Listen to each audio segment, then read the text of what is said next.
Hello, everyone, and welcome to the GamePad report, where we keep you updated on what is happening in the world of mayamada GamePad. My name is Nigel, and I'm the co-founder of mayamada and organizer of the GamePad events. I am Tazziii. I am an online content creator and also the GamePad host. So for those that don't know, GamePad is our social gaming event that has now spread its wings onto the internet. I think I mangled like 3 different analogies in there, but so we've been running this event since 2015. In 2020, we transitioned into doing online events because, we're doing more online. And we want to keep the community updated on what's coming so you don't miss a thing. So we were actually just talking about the recent increase and then back to normal reversal decision from Microsoft on Xbox Gold. And also Tazziii strongly considering becoming a VTuber. So if you'd like to hear more about that discussion, you can check out our extended version of the GamePad report by becoming a Studio77 member, where we talk about all things video games, plus give you extended and exclusive access to mayamada GamePad events and activities and different discounts and stuff. So you can check that link in the description and consider becoming a founding member up until the end of this month and just a regular member from then onwards. So let's go and find out what's happening with this month in GamePad. Yeah, so as Nigel just mentioned, we have our Studio77 membership, founder member, available up until the end of February, which does offer you the exclusive access to different events and things that we do within GamePad and the mayamada universe. So we have some activities planned for Studio77. So one of our first things is we plan to do some indie developer interviews, and we will dive into different games. Oh, well, the game, depending on the person we're interviewing. Probably like loads of games, but the person we're interviewing, the people that we're interviewing, we'll go into their game and just like really delve into the development process, like what goes on behind game development, as well as like learning about the game and the journey. So that's one of the journey. things like I enjoy speaking to different developers, is finding out how they got to where they are to be in a position to make their games. So yeah, that will be great. We hope that will be like really informative. Like you can learn something from it, get a bit inspired, or if you're not interested in becoming a game dev, you just find a really interesting story about how games are made. I find fascinating. So that's like one of the things we've got planned. We also plan on having the first of our community games nights. So we will be, I'm going to say most likely playing Among Us, just in case. Just in case. We'll put an asterisk on that. Yeah.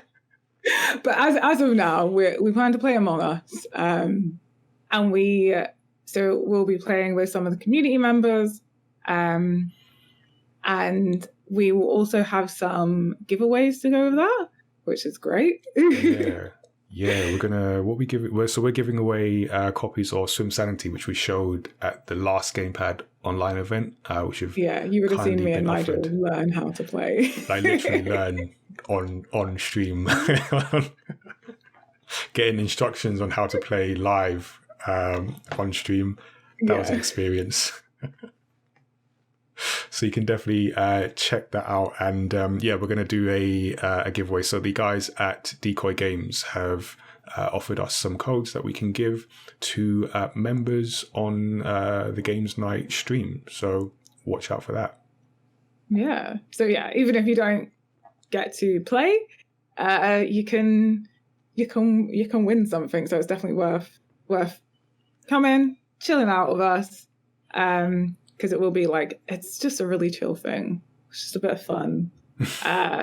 It's just a way for mainly me, because I'll be hosting it, to get to know you, and get a chance to play some games with the community, because I feel like it's one of the big things I miss about physical gamepad events is like, meeting people. I always get to hang out, play games. And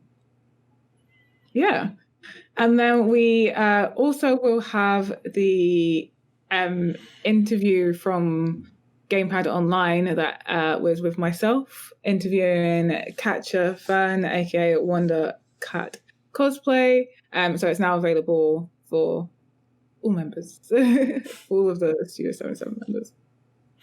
Cool. And speaking of different bits of content that we have a podcast, and this month or last month in January, I did a bonus interview with Teddy Kosoko, who is the founder of Maseka Game Studio, and it was an interesting conversation. So Teddy is a French-based games developer, but from Central Africa, and that plays a big part in his market. And I mean, we've done interviews before with different game developers, but it's interesting to hear someone who has a perspective of the African continent, because some of the things he said just gives new perspective in terms of the games industry. So I won't spoil the whole interview, but a couple of things that he mentioned are things like the penetration of credit cards in Africa is somewhere, it was less than 20%. I think it might have been around 10%. It's really low. And that sort of prevents people from accessing, different finances than we would over here, and then pushes him to make the game on mobile, because mobile finance and mobile platforms are a lot more prominent in Africa. And then we talked about next gen consoles and how the pricing is just like completely different than what we expect. So, we think like consoles are expensive here, but he was saying how the pricing of, say, the next gen consoles, Sony, Microsoft, would be like 2 to 3 months' wages for someone in Africa, just generally speaking. Obviously, Africa's a big place, but generally speaking, and it's just not approachable for most people. So yeah, it's a really good varied perspective on video games not based here in the UK or the West. So definitely check that out if you're interested. And this month we are coming back for season 3 of Story X Story. We have new artwork. We rebranded. We've got some new branding. We've got some new guests. We've got some old guests, and we're going to be recording episodes again. And those are going to be coming out weekly. So make sure that you are subscribed, that you have listened to past episodes so you know what to expect. It's basically just this, me and Tazziii talking for an extended period of time. Yeah. But we bring guests on. Oh yeah, and other people, yeah. So we talk and then we let the guests speak sometimes. And then depending on what we're talking about. Exactly. And in the end, that's pretty much it. So yeah. So we're coming back with season 3, where we'll be talking about video games, but also stories across pop culture, and doing deep dives and different interviews with people across creative industries. So yeah, look out for that. Yeah. I'm sorry, I'm really biased with the new artwork has like our like mayamada universe versions of ourselves, and I'm just so excited about them. If you are a member and listen to the full version of this recording, you'll know. So yeah, that brings us round to our monthly poll. So last month's poll was, which next gen game are you most looking forward to in 2021? And the results are in. Yeah, we had like 10 options for that. There was quite a few there. So no one added their own suggestion to it. So there were no extra votes. No one was Fable 4, which I'm actually really surprised that no one voted Fable 4. But I suppose there are so many good games coming out that I can understand. So we have Psychonauts 2, Gotham Knights, Ghostwire Tokyo, 12 Minutes, and Ratchet and Clank: A Rift Apart, Yep. all tied with 4.17% of votes. So yeah, I'm surprised at all of those as well. I don't know why. There's too many good games. Like all of these, I'm like, yeah, and I'm like, oh, but did I vote for it as my? Yeah, that's a good point. That's why no, it's down there. So, there we go. Although I am particularly looking forward to Psychonauts too, because I really enjoyed the first game. It's a comedy done right in the video game, which, I mean, comedy is difficult to do anyway, but it's done really well in that video game. So looking forward to that. I've only seen gameplay of Psychonauts. I've not played it myself. So yeah. No, I've got it somewhere here on CDs. That's how long ago that game was on multiple CDs. I think out of those ones, like Gotham Knights is probably the one that I would have out of those. But yeah, that brings us on to the next lot. There's a lot here that are grouped together with the same percentage. So I'll read them off together. We've got Horizon Forbidden West, Resident Evil 8 Village, and Far Cry 6, all with 8.33%. Okay. Y'all are all crazy having a Resident Evil game as one of your you're most looking forward to. People like being scared. I don't. Terrifying. But, yes. But people do. Some people do. Yeah, I know a lot of people that enjoy them, but still think you're crazy. Because I'm absolutely no horror game. No. I only play them because my viewers force me to. Oh yeah. Your sadistic viewers. But yeah, I again great games like Horizon Forbidden West, the Horizon was such a good game. I only got to play a bit of it. Yeah. So I've only played a little bit of it on my friend's PlayStation. So yeah, I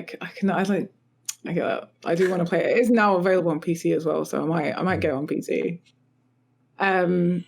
Yeah, and then next we have Deathloop, which again, oh my god, incredible new, maybe not completely new, but an incredible use of mechanics in a game. We are fans of time loop mechanics here. Yeah. So I am excited to see how they do their time looping mechanics in that. My personal one, which is Halo Infinite, coming in on second place with 16.67%. Yeah, I could talk for ages about Halo. We're going to talk more about Halo on the podcast, I'm sure. Yeah, maybe we need to do a Halo podcast. But then coming into first place is God of War Ragnarok. I can't say I'm that surprised. I'm not, because I voted for it. So I feel validated right now. Yeah, I feel like so many people have talked about it. I've still not played a God of War game. I've not. Interesting. No. Okay. It's you know what? It's so I think I'd played a little bit, but then I played God of War 3 Remastered, and I really enjoyed it.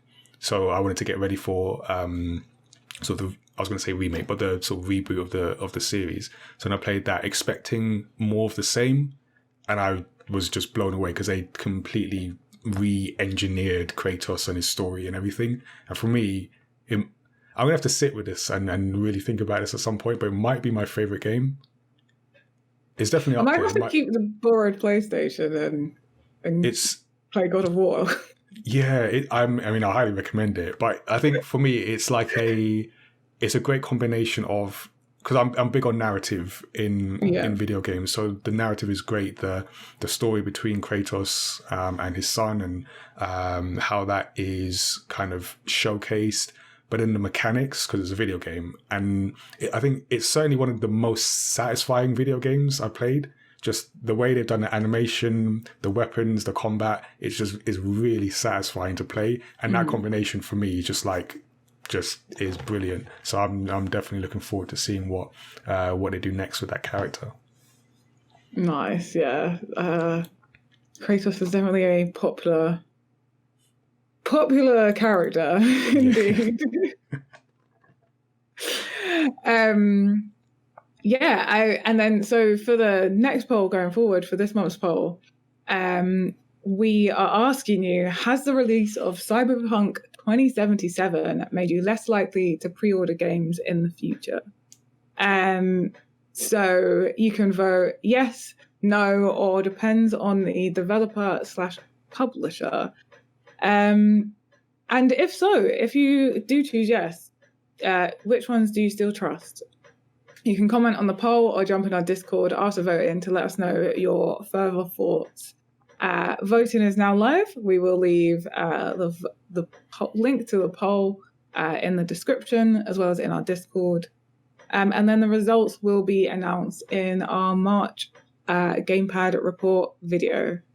I just... Because you're the resident Cyberpunk player out of the two people here. Has it changed how you see pre-ordering games? I didn't actually pre-order Cyberpunk myself. It was pre-ordered with my partner. So I just got it as a result of that. I'm already mostly against pre-orders anyway. I don't, and even then, it was a last minute pre-order, mainly to get that preload on. Yeah, I feel unless you're getting something, or at least for me, unless you're getting something tangible, like physical, I'm not sure why I'd want to pre-order.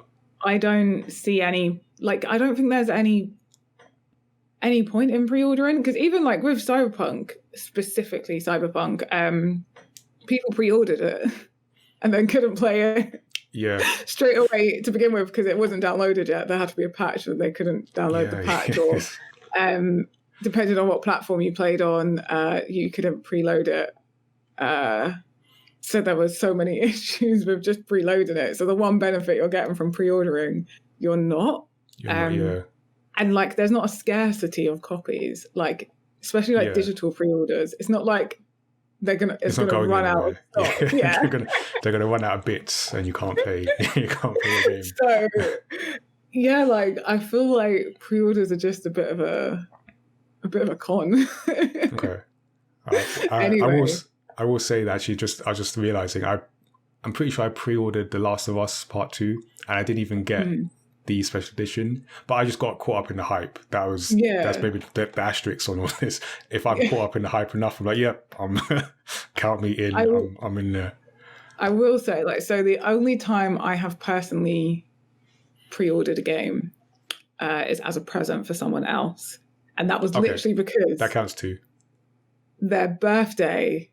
I don't know what to get. This is the only thing I could think of to get them for their birthday, and their birthday was before the game released, so I needed something to give them. Right, I get you. Knew that they really liked it, so, and then I think I might occasionally make an exception for a Nintendo game, because they're generally a Nintendo first party. Yeah. Because they're generally on point to begin with. Nintendo aren't going to release a completely broken game. That's true. Yeah, Nintendo are many things, but they release finished games. They're definitely not a perfect company, but there's one thing you can trust, is that maybe they'll come out with a game you don't like, but it will work. It will be a fully functioning game. There might be features in it that you won't, that you'll be like, why are these not in there? There might be. But it'll still be a playable game. But I'm generally against, unless you're going for the pre-order for some fancy statue or something, which I totally get. Yeah. But if it's something tangible. Yeah. Okay. I'm pretty much against them anyway. Well, those are our thoughts on pre-ordering games. Jump in the poll and let us know what you think, and if your future pre-ordering considerations have been impacted by the way CD Projekt Red have released Cyberpunk. Another thing we're going to talk about a lot on the podcast, I'm sure. And that has been the GamePad report for February. As always, you can follow us on Twitch to catch all the GamePad and Studio77 events and activities we'll be doing there. We have our GamePad Discord, which you can jump in and continue the discussion. Let us know about your thoughts on pre-ordering games. Always, you can subscribe to us here on YouTube to catch all our future update videos and other videos from the mayamada universe. And in case we didn't mention, I'm pretty sure we did, Season 3 of Story X Story. So make sure you are subscribed and listen out for that. We're coming back next week as we record this. It might already be out. It might already be out by the time you're watching this video back. So definitely check out that. And yeah, we will see you next time.